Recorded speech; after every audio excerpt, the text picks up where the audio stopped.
हरी बोल। राधे राधे जी। कैसे हैं आप सभी? मेरे लड्डू लाडो कन्हैया के शव मुरारी मेरे बिहारी जी की असीम कृपा से आप सब बहुत अच्छे होंगे। तो इसमें ज़रा भी कोई सोचने की बात नहीं है, कहने की बात नहीं है कि हमारे जीवन में और हर जगह जो कुछ भी होता है वो हमारे प्रभु की ही मर्ज़ी से होता है जी। मैं आज आपके साथ एक बहुत, मेरे लिए तो बहुत बहुत बड़ी लीला है ये, जिसको मैं अभी भी आपको बताती हूँ तो बिल्कुल मेरे रोंगटे खड़े हो जाते हैं। मैं हमेशा ही जब भी सीज़नल फ्रूट्स, कुछ भी सीज़नल आता है, कुछ भी, सबसे पहले भोग में अपने भैया माता रानी को हमारे यहाँ लगता है। और इस समय जामुन का सीज़न चल रहा है तो मेरे घर में भी जामुन आए। जब मेरे हस्बैंड जामुन लेकर के आए तो मुझे कोई बहुत अच्छी अंदर से फीलिंग नहीं आई। फ्रूट्स और 4 बजे का टाइम था जब मेरे घर फ्रूट्स आए, और 6 से 5:30 से 6:30 के बीच में मैं भैया को, अपने माता रानी को ताज़े फलों का कोशिश करती हूँ कि भोग लगाऊँ।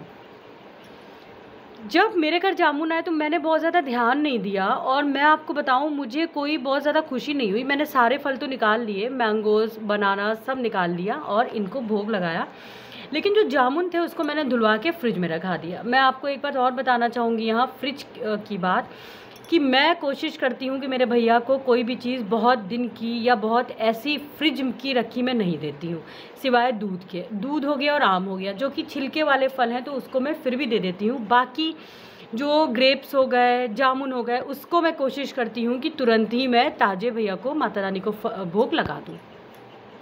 अब मैं आपको बताऊँ, जामुन मेरे फ्रिज में ही मैंने धुल के रखा दिया, वो पड़े रहे फ्रिज में ही।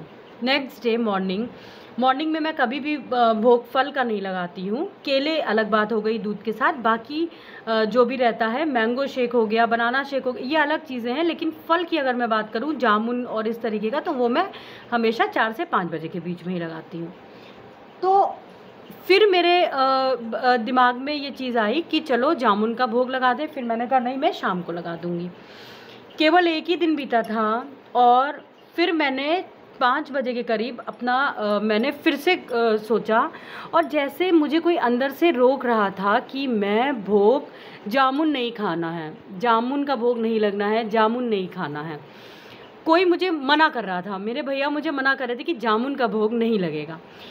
अब मैंने जैसे ही जामुन निकाले, मुझे उसमें से एक बहुत अजीब फीलिंग आई, एक बहुत अजीब सी, आप महक कह सकते हैं, पता नहीं कैसा वो था, कि मैंने वो बस उठा के अलग कर दी। मैंने कहा ये तो ना भैया को खाने हैं, माता रानी खाएंगी, ना मैं खाऊंगी, इसे हमने अलग कर दिया। और हमेशा की तरह आम का और मेवों का मैंने भोग लगा दिया शाम के नाश्ते में। और मैं आपको बताऊं, कुछ बस 2 दिन ही बीते थे, 2 से 3 दिन ही बीते थे कि मुझे क्या पता चलता है कि इनको जामुन का भोग लगता ही नहीं है। बिहारी जी हमारे, माता रानी जामुन नहीं खाते हैं, जामुन का भोग नहीं लगता है। ये बात बड़ी ही, मैं भी कोई बहुत बड़ी ज्ञानी या ज्ञाता नहीं हूँ कि मुझे हर चीज़ पता हो। मुझे भी बहुत सारी चीज़ें मैं बताती हूँ, मुझे नहीं पता रहती हैं। तो आप ये सोचिए कि जामुन आए, और मेरा बहुत मन, मैंने सोचा, मैंने कहा कि सीज़नल फल है, पहला आया है, मैं सबसे पहले भैया को जल्दी से भोग लगा दूं। लेकिन मुझे रोका भैया ने, माता रानी ने रोकते रहे, और अंत में उन्होंने भोग नहीं लगाया।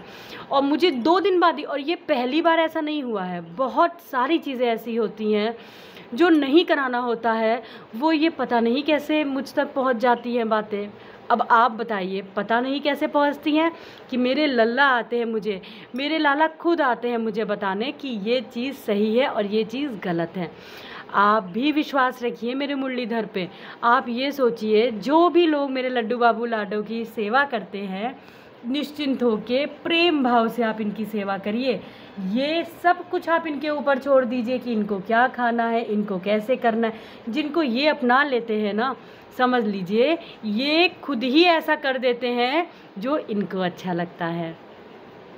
प्रभु की मर्जी के बिना एक पत्ता भी नहीं हिलता है। हरि बोलो, हरि हरि बोलो। राधे राधे जी।